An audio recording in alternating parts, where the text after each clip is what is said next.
Bismillahirrahmanirrahim. Assalamualaikum warahmatullahi wabarakatuh. Perkenalkan, nama saya Eva Rosdiana SPMT. Saya adalah dosen di program studi pengelolaan perkebunan kopi, jurusan produksi pertanian Politeknik Negeri Jember. Pada kesempatan ini, saya akan menjelaskan salah satu mata kuliah yang saya ampu, yaitu mata kuliah dasar-dasar agronomi. Dan metode yang saya gunakan pada mata kuliah ini adalah DIA, artinya yaitu Delivery, Interaction, and Assessment. Direction artinya materi saya sampaikan secara langsung kepada mahasiswa melalui metode ceramah. Kemudian interaction artinya adalah terdapat interaksi antara saya dengan mahasiswa.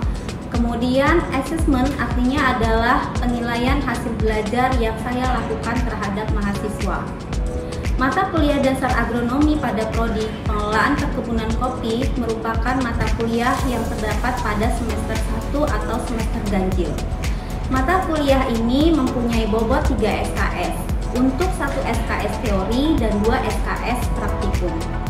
Capaian pembelajaran lulusan yang terdiri dari 3 aspek, yaitu sikap, pengetahuan, dan keterampilan.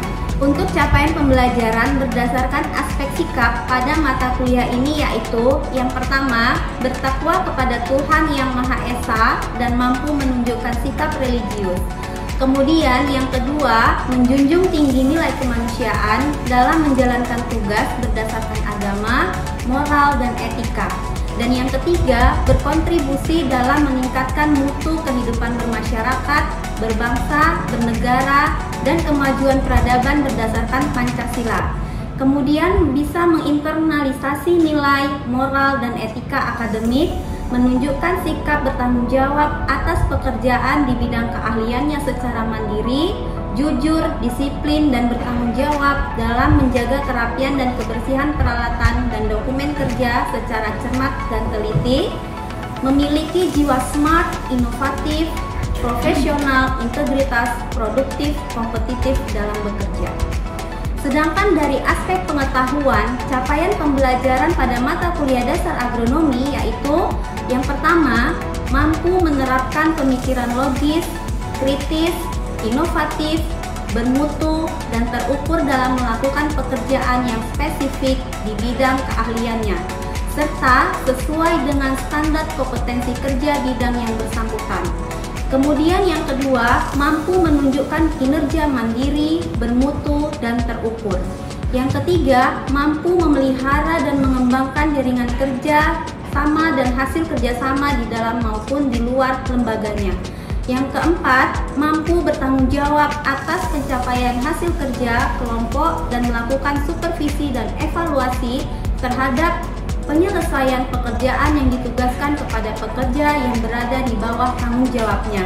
Dan yang terakhir, mampu melakukan proses evaluasi diri terhadap kelompok kerja yang berada di bawah tanggung jawabnya dan mampu mengelola pembelajaran secara mandiri. Untuk keterampilan khusus pada mata kuliah dasar-dasar agronomi yaitu mampu mengidentifikasi karakteristik tanaman kopi dan lingkungan tumbuhnya untuk memperoleh hasil produksi yang optimal, baik secara kuantitatif maupun kualitatif. Sedangkan capaian pembelajaran mata kuliah yang lebih spesifik pada mata kuliah dasar agronomi yaitu yang pertama, mahasiswa mampu menjelaskan konsep agronomi dalam bidang pertanian dan perkembangannya. Capaian pembelajaran mata kuliah yang kedua yaitu mahasiswa mampu menjelaskan pertumbuhan dan perkembangan tanaman untuk tujuan produksi tanaman. Dan yang ketiga, mahasiswa mampu menjelaskan faktor penunjang budidaya tanaman kopi.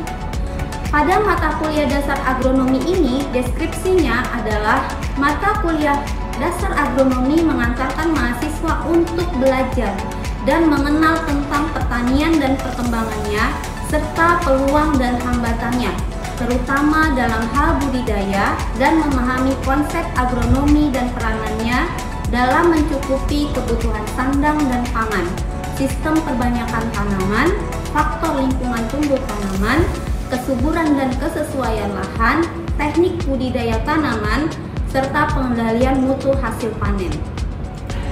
Bahan kajian atau materi pembelajaran selama 1 semester pada mata kuliah ini adalah: yang pertama, ruang lingkup dan peranan agronomi. Yang kedua, faktor lingkungan tumbuh tanaman. Yang ketiga, struktur dan fungsi organ tanaman. Yang keempat, sistem perkembangbiakan tanaman.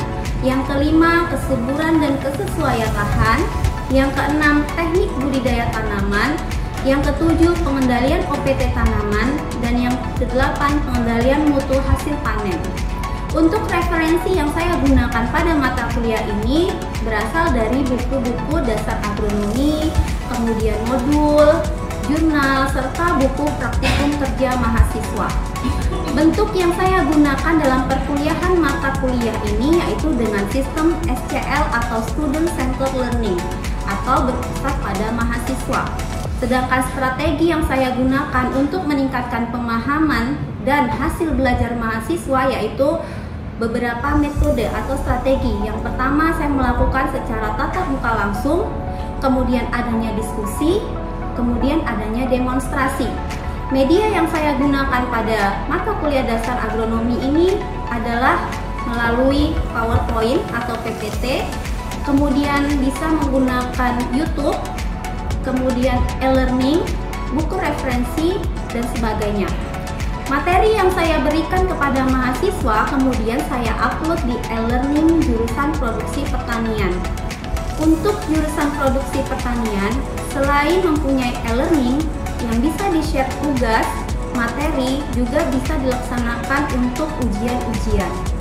Pada mata kuliah dasar agronomi ini, bobot persentase antara kuliah dan praktikum adalah sebesar 40% teori dan 60% praktikum.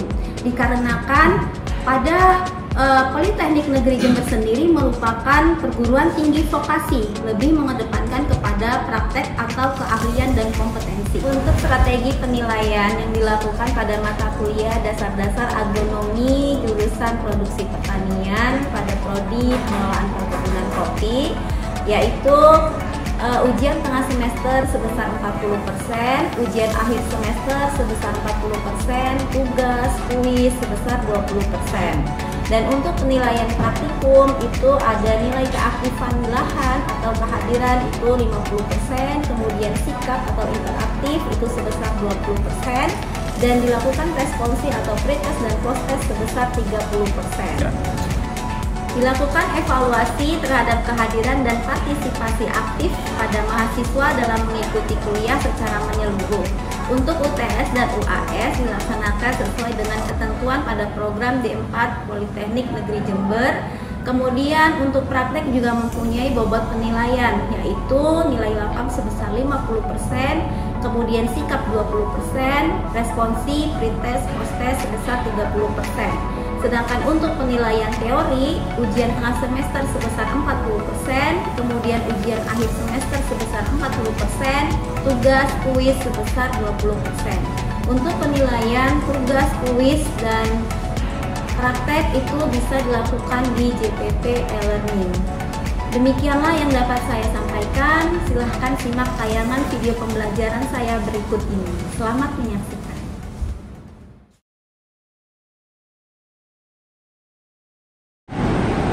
Assalamualaikum warahmatullahi wabarakatuh. Waalaikumsalam warahmatullahi wabarakatuh. Apa kabar kalian hari ini? Baik. Alhamdulillah, saya juga baik ya. Hari ini itu adalah mata kuliah dasar-dasar agronomi. Sebelum kita mulai perkuliahan, ada baiknya kita berdoa agar apa yang kita sampaikan, saya berikan kepada kalian itu bermanfaat ya buat kita semuanya. Di sini siapa yang mau memimpin doa? Siap saya Bu. Maka baiknya untuk berdoa menurut keyakinannya masing-masing. Berdoa dipersilakan.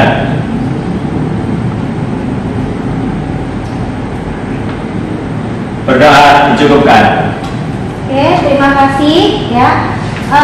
Minggu lalu ya saya sudah bercerita tentang beberapa macam dasar-dasar agronomi, uang lingkupnya, kemudian hasil apa yang dipanen. Cuma pada hari ini kita tidak mempelajari tentang kemuliaan tanaman, hanya dasarnya. Karena dasar agronomi itu ada 8 cabang. Apa aja kemarin? Ada penyakit, apa lagi?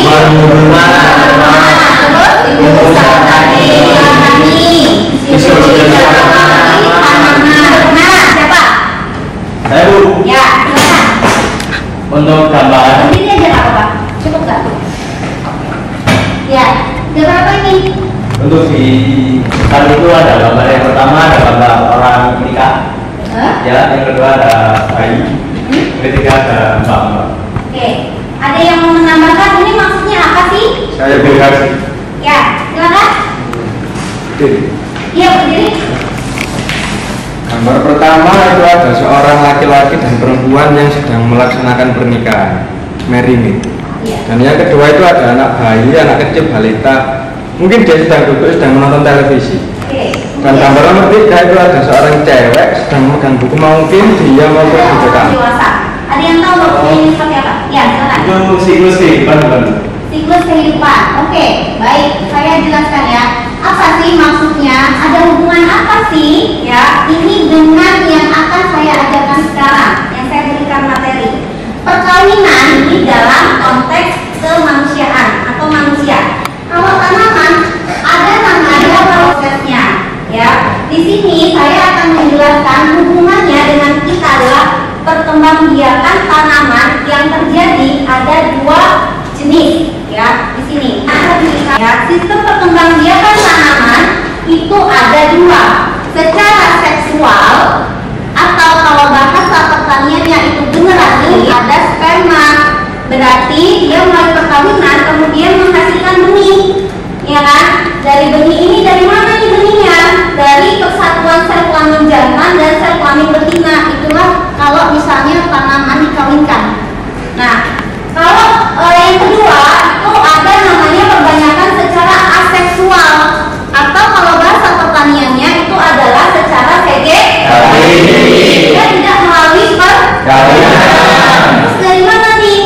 Dia melalui pembelahan dan diferensiasi sel. Ya, kalau kita manusia untuk menghasilkan kebanyakan tanaman, dia persatuan sel kelamin jantan dan betina ini biasanya melalui pembuahan atau fertilisasi.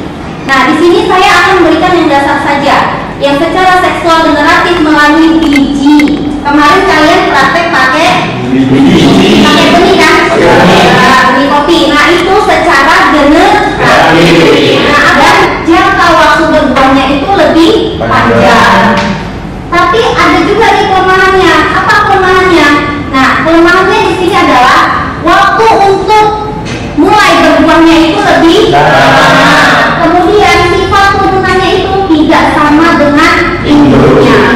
Nah, kalau secara vegetatif ya menggunakan bagian organ tanaman, jadi dia tidak menggunakan biji, dia menggunakan batang, misalnya seperti itu ya. Kemudian daun, nanti itu caranya mencangkok, ya kan, merunduk, kemudian apa lagi? Vegetatif itu punya keuntungannya karena lebih ekonomis, kemudian dia lebih mudah dan lebih praktis. Dari bagian batang aja, misal itu bisa dipotong, kemudian ditanam, itu namanya setek, ya kan? Nah, kemudian tidak perlu keterampilan khusus, nggak perlu pelatihan khusus, pelatihannya apa belajarnya otodidak bisa sekali seperti itu.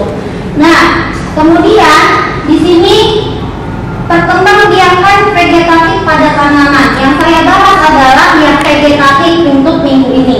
Jadi yang vegetatif untuk minggu ini ya, ini ada 2 namanya apa? Atau umbi, kemudian runner atau sporer, kemudian ada rhizom, tuber, apa? Head, tunas. Secara buatan itu ada namanya merunduk, kemudian apa? Rambut, ya. Nah, coba perhatikan gambar di depan. Apa? Gambar apa ini? Pakis ini. Kemudian ini apa? biakannya beda, Bu. Perkembangbiakannya berbeda. Ada lagi yang lain? Pernah lihat jenis tanaman ini orangnya itu langsung dia menyebar tumbuh. Makanya lumut ada di mana-mana.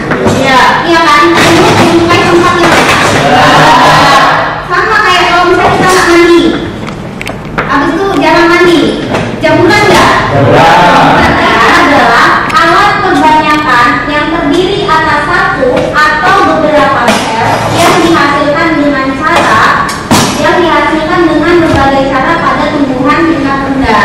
Tumbuhan tingkat rendah tadi contohnya adalah paku-pakuan, ya, lumut, jamur. Nah, dari mana nih? Kok bisa sih dia berkembang? Melalui spora. Spora itu ada kotaknya. Nih, spora ini bentuknya kecil nih. Dia punya kotak. Coba perhatikan gambar ini. Nah, ini dia punya kotak spora atau disebut dengan sporanium. Kemudian jamur ini kalau dia melakukan secara spora. Nah, kalau Bu Umbi pertanyaan saya sebelumnya izin pertanyaan di suara itu untuk tanaman lumut. Itu kan kita melihatnya harus melalui mikroskop karena itu kecil sekali. Berarti untuk kotak suara itu apa tidak kasat mata? Iya, benar sekali. Ya, harus melalui mikroskop. Nah, kemudian juga dengan spora. Nah, gitu. Nah, kemudian bagian khusus tanaman itu menggunakan umbi. Biasanya apa yang ditanam pakai umbi? Bawang. Ya, bawang merah, bawang putih. Ya, bawang bombay. Nah, ini nanti kan dibuka nih bawang-bawangnya. Kemudian tunasnya berkembang pada sela-sela lembaran fisik bagian pusat hujung. Setelah itu ada namanya stolon. Stolon itu apa? Stolon itu batangnya ramping, ya, tumbuhnya keluar dari ketiak daun. Kemudian pada dasar tajuk menjalar sepanjang permukaan tanah. Contohnya apa? Ada yang tahu? Stroberi. Ada tunasnya? Nah, ini rizoma ini nanti kan di sini nih timbul nih menjadi tanaman baru nih seperti ini gambar. Selanjutnya yaitu adalah tuber. Pernah lihat nih tanaman apa ini? Sawi. Bukan. Enceng gondok. Enceng gondok. Ya, bukan sawi, ya. Enceng gondok. Nah, kemudian ini ada namanya tunas adventis, ya. Jadi dia itu kebanyakannya pakai tunas, biji kemudian disemai. Tumbuh nih menjadi namanya fase pertumbuhan sergadu. Nah, bayangkan dulu nih sergadu kayak apa, ya. Kemudian ada namanya fase pertumbuhan kekolan. Kotiledonnya terbuka. Kalau dalam biji itu biji, ya, kemudian apa namanya terbuka. Nah, itu namanya kotiledon. Ya, bisa dibayangkan? Bisa ya. Oke. Kemudian di sini ya. Nah, ini adalah namanya fase sergadu.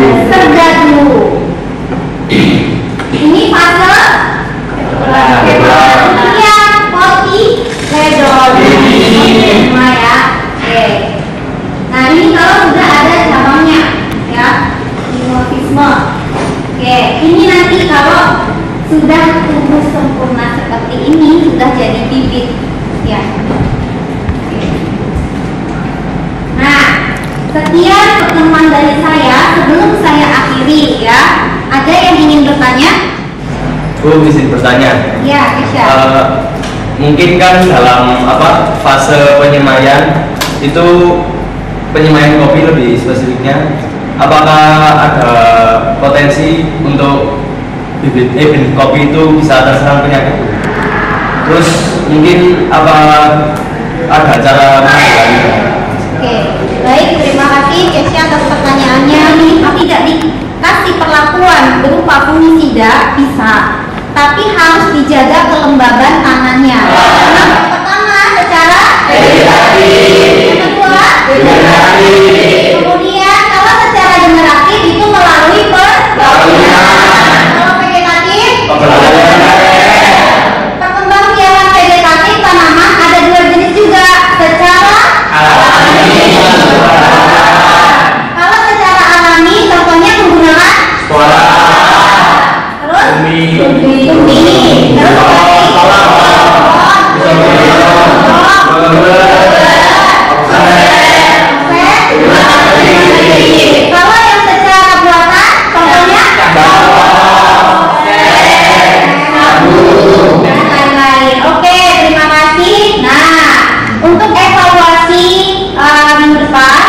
kalian masih saya berikan tugas. Ya, tugasnya adalah tuliskan secara ringkas tentang kebanyakan atau perkembangbiakan tumbuhan secara vegetatif pada tanaman. Ya, kemudian sambung seperti apa? Nanti dikumpulkan di e-learning-nya JPP dengan alamat webnya ini kan sudah punya akun masing-masing dan sudah saya letakkan di assignment. Nah, nanti dibuka ya mata kuliah dasar agronomi. Kemudian di sini ada tugas perkembangbiakan secara vegetatif. Ya, nanti dikumpulkan di sini ada time limitnya. Jadi kalau telat itu seperti sebelum saya akhiri, saya punya motivasi nih buat kalian.